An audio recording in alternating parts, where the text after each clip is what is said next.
Okay, today we are discuss about the for loop in C program, C++ programming. How to implement the for loop in C++. The for loop is used to initialize, condition and even incrementation of a variable in same line बोल रहा है. मतलब क्या बोल रहा है? इससे पहले डू व्हाइल और व्हाइल हम लोग पढ़े. Initialization and condition and operator increment और decrement operator are written in different place, अलग अलग जगह में लिखते थे. बट फॉर लूप में क्या करेंगे, तीनों एक ही लाइन में लिखे रहेंगे. जैसे ये वाला सिंटैक्स क्या है, ऐसे फोर लिखेंगे, यहाँ पे इनिशियलाइजेशन सेमीकोलन रहेगा, है ना, उसके बाद कंडीशन फिर सेमीकोलन. मतलब inside the for loop bracket दो सेमीकोलन मोस्ट रहना चाहिए. 2 semicolon are must inside the for loop after initialization and even after condition. तो how to process the for loop, पहले इनिशियलाइज करेगा, देन चेक करेगा condition, अगर ये ट्रू हुआ तो नीचे आके स्टेटमेंट को दिखाएगा और उसके बाद ऑपरेटर के पास जाएगा प्लस प्लस या फिर माइनस माइनस. अगर ये माइनस प्लस प्लस होने के बाद ऑपरेटर कंट्रोल फिर आके कंडीशन को चेक करेगा. अगर ये फिर से ट्रू हुआ तो फिर बिलो स्टेटमेंट को एग्जीक्यूट करेगा और फिर जाएगा ऑपरेटर. तो इसी बीच में ये इस तरह से प्रोसेस होते रहेगा. लेकिन अगर सिंगल स्टेटमेंट है तो लूप का बॉडी बनाने की ज़रूरत नहीं है. अगर मल्टीपल स्टेटमेंट है, मोर देन वन स्टेटमेंट है, तो तुमको इस तरह से लिखना पड़ेगा. आप देखो यहाँ पे इनिशियलाइजेशन होगा, यहाँ कंडीशन और यहाँ पे ऑपरेटर. अब ये दोनों का बॉडी यहाँ पे रहेगा. अब यहाँ ट्रू होने के बाद अभी ये स्टेटमेंट को भी एग्जीक्यूट करेगा, ये स्टेटमेंट को भी एग्जीक्यूट करेगा, ये स्टेटमेंट को भी एग्जीक्यूट करेगा. मतलब क्या है, जैसे यहाँ पे क्या हो रहा था, एक ही स्टेटमेंट से वो घूम जा रहा था ना लूप 2. अब यहाँ से एक ही से नहीं घूमेगा, ये बॉडी में घुसेगा. मतलब इसका अंदर में जितना भी एक्सप्रेशन या फिर स्टेटमेंट होगा सबको प्रोसेस करने के बाद कंट्रोल ब्रैकेट में हिट होके फिर जाके ऑपरेटर में क्या होगा, इंक्रीमेंट या फिर डिक्रीमेंट होकर फिर चेक करेगा. तो अगर एक ही स्टेटमेंट में रहना है, एक ही स्टेटमेंट को मल्टीपल टाइम प्रोसेस करना है तो body not required. But more than one statement को मल्टीपल टाइम प्रोसेस कराना है तो बॉडी ज़रूरत पड़ेगा मल्टीपल स्टेटमेंट के लिए. एक जो एग्जाम्पल है इसको समझते हैं. देखियो सेम एक एग्जांपल लेके हम लोग समझते हैं. ये आई ले ले declare here INT I now I equal to 1 1 less then 5 true हो गया.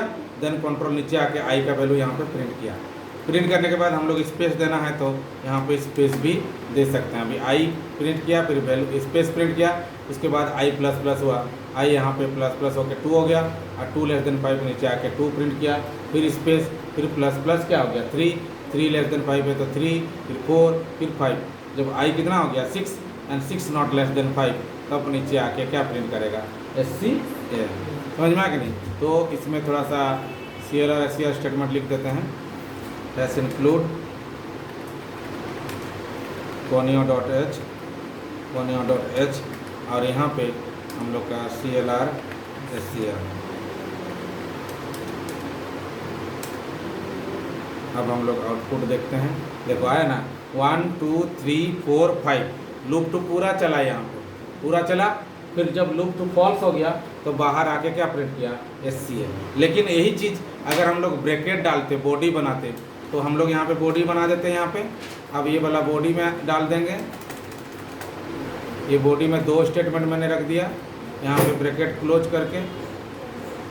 अभी ये क्या करेगा, यहाँ पे ये हो गया लूप का बॉडी. अभी यहाँ से यहाँ तक अभी क्या करेगा, I का वैल्यू प्रिंट करेगा स्पेस, फिर SCA प्रिंट करेगा, क्योंकि दोनों स्टेटमेंट को एग्जीक्यूट करके फिर I बढ़ेगा. तो इसी तरह से ये प्रोसेस होगा. देखो दोनों स्टेटमेंट को प्रिंट कर रहा है. यहाँ पे 1 SCA है ना, फिर 2 SCA सट गया है, ये थोड़ा सा स्पेस देने से ठीक होता. 1 प्रिंट किया SCA, फिर 2 SCA, फिर 3 SCA. क्यों? क्योंकि दोनों को प्रोसेस कर रहा है, ये वाला भी और ये वाला भी, और यहाँ टकरा के फिर I प्लस प्लस होकर यहाँ पे इस बीच में घूम रहा हो. तो if you multiple statement are execute in a loop then loop body is most required. This is called loop body. समझ में आ गया नहीं. तो ये इस तरह से तुम लोग कर सकते हो फॉर लूप को. कभी कभी ऐसा होता है कि हम लोग ना यहाँ पे देखो, यहाँ पे इनिशियलाइज नहीं करेंगे, लेकिन हम यहाँ पे इनिशियलाइज कर दिए. ऐसे भी कर सकते हो. अब देखो जरा, यहाँ I का वैल्यू यहाँ पे क्या हो गया 1. अब यहाँ देखो फॉर लूप का अंदर में यहाँ पे 2 सेमीकोलन देना ही पड़ेगा. देखो यहाँ पे इनिशियलाइज मैंने हटा दिया, इसको यहाँ इनिशियलाइज कर दिए, फिर भी ये काम करेगा. लेकिन यहाँ सेमीकोलन देना पड़ेगा तुमको. यहाँ अगर हम लोग जब ये वाला देखो रन करेंगे तो रन हो रहा है, वैसे ही बोथ स्टेटमेंट को एक प्रोसेस करके दिखाएगा क्या 1 SCA 2 SCA दिखा रहा, लेकिन अगर यहाँ पे सेमीकोलन हटा दिए तो प्रोग्राम एरर हो जाएगा। क्या बोल रहा देखो, कोड लिखा ना, कोड हैज नो इफेक्ट बोल रहा ना, क्यों? क्योंकि हम पहले ही बोले कि 2 सेमीकोलन मस्ट देना पड़ेगा, चाहे तुम बाहर में इनिशियलाइज क्यों ना करो। यहाँ पे semicolon is most required. Initialize बाहर में हो गया आई का, लेकिन सेमीकोलन तुमको यहाँ पे देना पड़ेगा। समझ में आया कि नहीं? इसके साथ साथ हम लोग मल्टीपल वेरिएबल डिक्लेयर भी कर सकते हैं, उसके लिए कॉमा देना पड़ेगा। जैसे मान लीजिए हम लोग यहाँ पे k इक्वल टू मान लीजिए 1 डाल दिए, और हम यहाँ पे k का वैल्यू को भी लिखना चाहते हैं, यहाँ पे k भी लिखना चाहते हैं। क्या लिखना है? मान लीजिए यहाँ पे कॉमा दे दिए, मान लीजिए k कॉमा दे दिए, या फिर आई ले रहेगा I equal to 1 comma k equal to 2 ऐसे, और सेमीकोलन भी दे सकते हैं। मतलब यहाँ पे इनिशियलाइज रहेगा, सॉरी डिक्लेयर रहेगा, बट इनिशियलाइज नहीं रहेगा।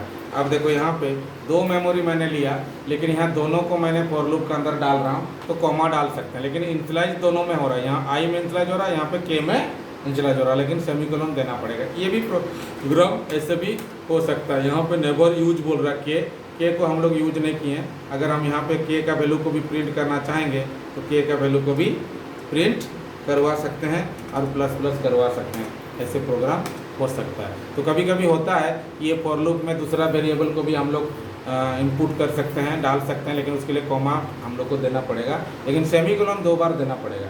एक बार जितना टू इनिशियलाइज करना है करो, लेकिन सेमीकोलन देना पड़ेगा after initialization and even after क्या कंडीशन। अभी रन करेंगे, प्रोग्राम प्रोसेस हो रहा।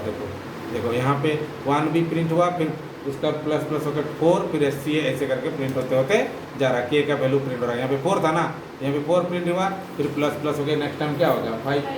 समझ में आया कि नहीं? तो इस तरह से फॉर लूप को हम लोग इम्प्लीमेंट कर सकते हैं C++ में। ओके।